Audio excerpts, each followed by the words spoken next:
Alors, nous voilà pour l'exercice de cours. Alors, déjà des petits rappels sur la géométrie dans l'espace. Alors, ceci, c'est le dessin d'un tétraèdre et non pas un tétraèdre. Pourquoi je vous dis ça? Parce que si c'était un tétraèdre, je pourrais le prendre comme ça et le mettre dans ma cuisine. Sauf que je ne peux pas. Pourquoi? Parce qu'en fait, c'est un tétraèdre représenté en deux dimensions. Or, un tétraèdre est un objet en trois dimensions. Donc, vous connaissez tous cet outil magnifique qui est quand même relativement récent à l'échelle d'une humanité, c'est la perspective cavalière. Ça permet de mettre de façon relativement précise des objets en trois dimensions sur un objet en deux dimensions. Alors, évidemment, c'est pas magique, on perd des choses. Par exemple, on perd les angles qui sont souvent déformés. On perd aussi des longueurs. Les seules longueurs qui sont conservées, c'est celles qui sont dans le plan face à l'observateur, comme on dit, enfin dans les plans face à l'observateur. Deux règles à se connaître sur la perspective cavalière. Premièrement, les proportions sont conservées. Proportions en particulier les milieux. Ça veut dire que si un point est le milieu d'un segment dans la réalité, c'est aussi le cas sur le dessin. Il y a aussi la conservation du parallélisme. Si deux droites sont parallèles dans la réalité, elles seront parallèles sur le dessin, et vice-versa, et réciproquement. Donc ça, c'est les deux règles de la perspective cavalière. Alors, autre chose que peut-être vous ne connaissez pas par contre, c'est les plans. Alors, les plans dans l'espace, c'est ce qui correspond pour une surface au lien entre les droites et les segments. Je m'explique. Si vous prenez un segment, par exemple ce crayon, vous le prolongez à l'infini, ça vous fait une droite, vous en avez l'habitude. Mais vous pouvez faire la même chose avec une surface. Si vous prenez cette feuille, par exemple, et que vous la prolongez à l'infini, vous aurez une surface plate infinie. Donc ça s'appelle un plan. Le problème des plans, c'est qu'ils n'ont pas de bord. Or, comme ils n'ont pas de bord, on ne peut pas les représenter. Alors, pour les représenter, souvent, on fait des bords fictifs. C'est ce que j'ai fait ici, par exemple. Ça représente mon sol, mon plan BCD. Donc, le plan BCD, c'est ce triangle qu'on imagine étendu à l'infini. Mais si on l'imagine étendu à l'infini, on ne le verra pas.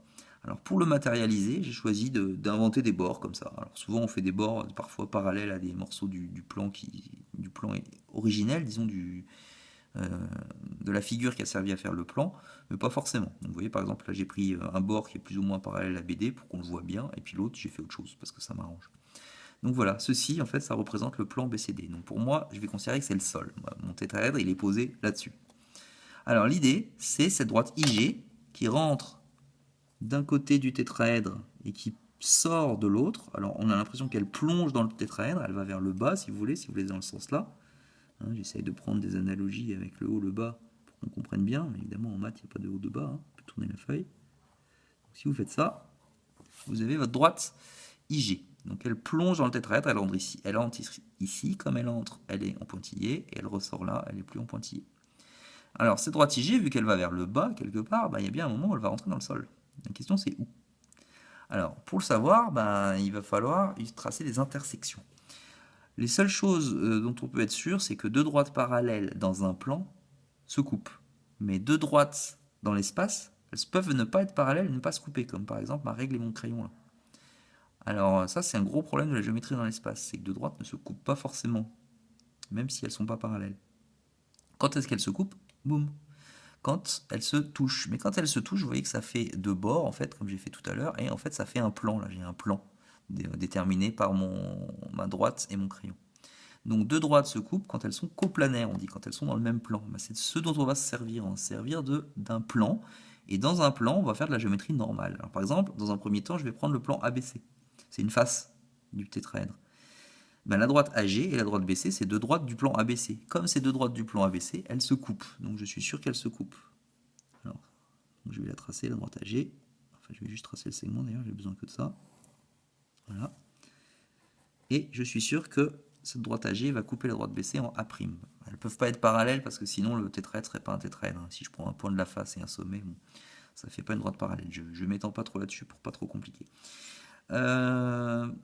Donc l'idée pour trouver l'intersection de la droite IG avec le plan BCD, c'est pareil de se placer dans un plan. Alors le plan important pour la droite IG, c'est le plan AGD.